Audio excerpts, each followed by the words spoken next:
Biasanya kan, kalau kita ngomongin tokoh yang mendunia, yang kepikiran pasti CEO, presiden gitu kan. Nah, gimana kalau saya bilang bintang global yang satu ini asalnya dari gang kecil di Jakarta Timur?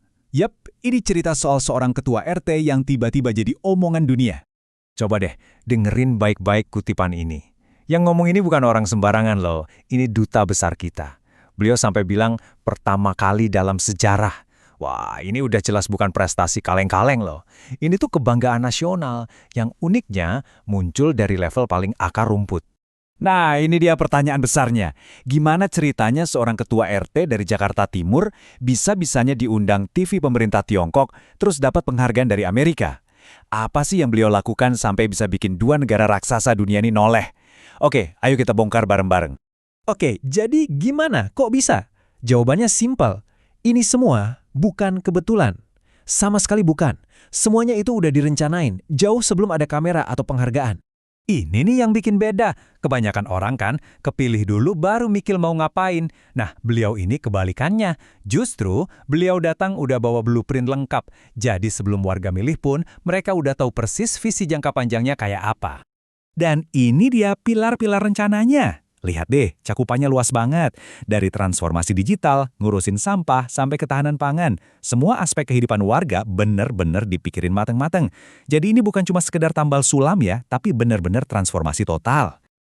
Oke, rencananya keren. Tapi eksekusinya gimana? Nah, sekarang kita masuk ke bagian yang paling seru. Kita bakal lihat gimana visi tadi jadi kenyataan. Lewat ide-ide cemerlang yang bikin dunia wow.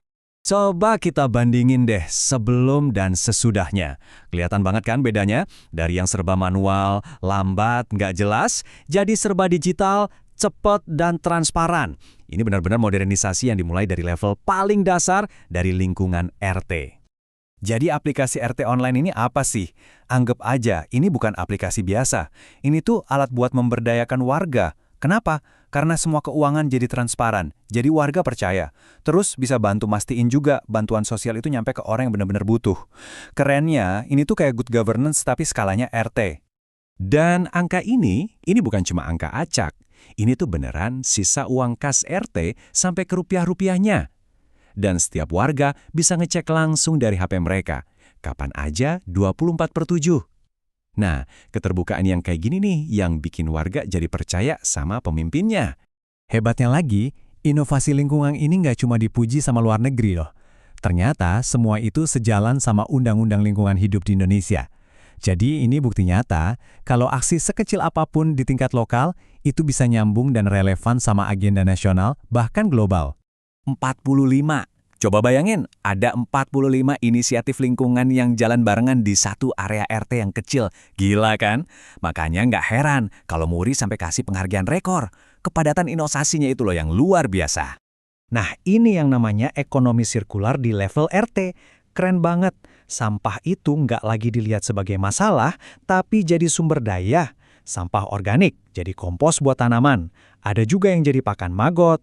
Terus sampah non-organik dijual, jadi duit buat warga. Jadi semua dapat untung, nggak ada yang rugi.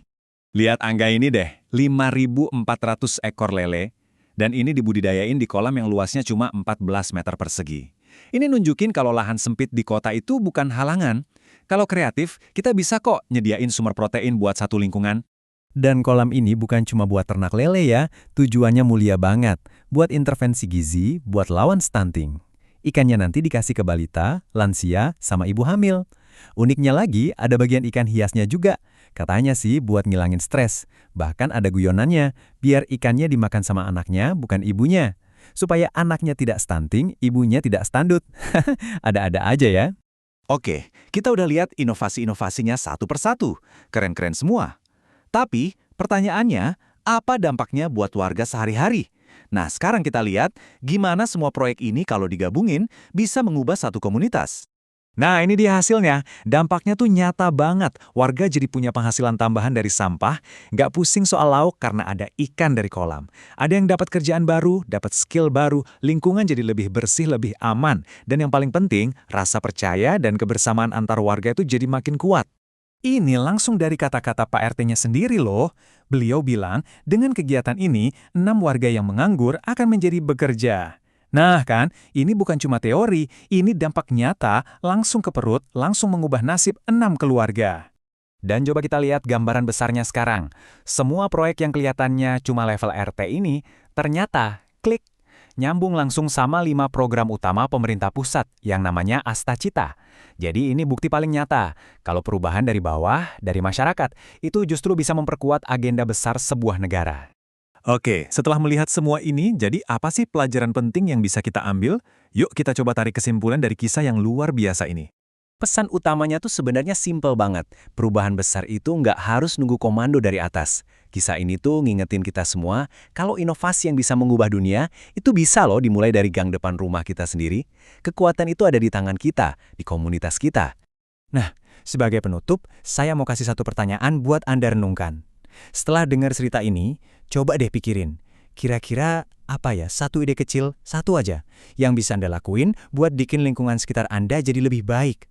Mungkin jawabannya lebih dekat dan lebih simpel dari yang kita bayangin.